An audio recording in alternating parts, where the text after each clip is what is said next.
Hello and welcome to God Talk. Does the idea of perfect goodness make sense? And if it does, is it possible to be perfectly good? And if it is possible, would it be a good thing to be perfectly good?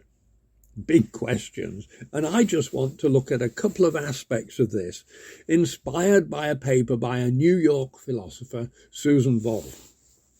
First of all, wouldn't a perfectly good person who devoted all their time to doing good works be a rather boring person? It's a great question, isn't it? Maybe that's why novelists and filmmakers don't often create morally perfect people, because they wouldn't be attractive or interesting. Susan Wolf asks, when would they find time to do those things which make them fully rounded people? People who look after themselves and develop as human beings or exercise their God-given talents. When would they find time to read, to cook, to play sport or music? When I was a kid, my dad had a friend who played the French horn in the local orchestra. He was a very fine player, and one day he announced he wasn't going to play his French horn ever again. He was going to devote all his time to church and charitable work, he said. My dad was appalled. He thought he was neglecting his God-given talent and thought that his music made him a good human being. Now, the second very interesting idea from Susan Wolf's paper, Moral Saints. Imagine three people.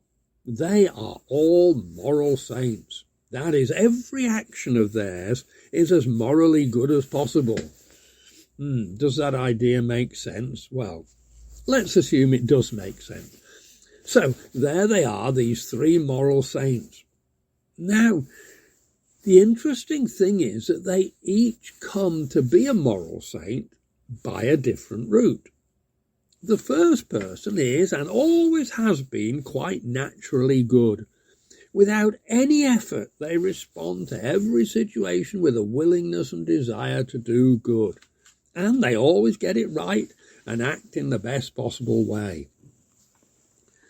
Now, the second person has had a great struggle to become a saint, but they have overcome all the obstacles, and now, like the first person, it's second nature to them. Like the first, they respond to every situation with generosity and act in the best possible way. The third person also acts in the best possible way, but it isn't second nature to them. They still struggle with temptations, but with great fortitude and courage, they overcome them and in the best possible way. Now, the big question, which of these three do we most admire? Surely not the first, because they just do the best thing. We don't praise a calculator for getting the right answer. That's what it does, and that's what our first moral saint does. The second we admire because they have overcome their past difficulties. But insofar as it's now second nature to them, they are just like the first person.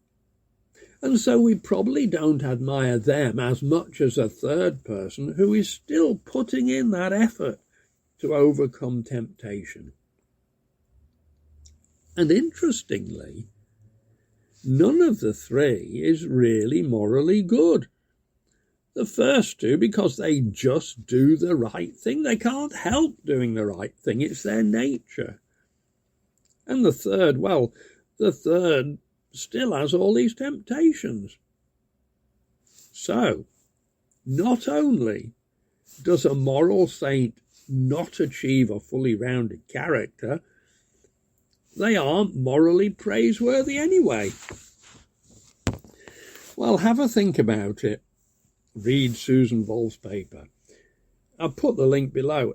And if you're a Christian, do you think it makes any sense to say Jesus was perfectly good? Does the idea of perfect goodness make any sense at all? We'll come back to the idea of perfect goodness again.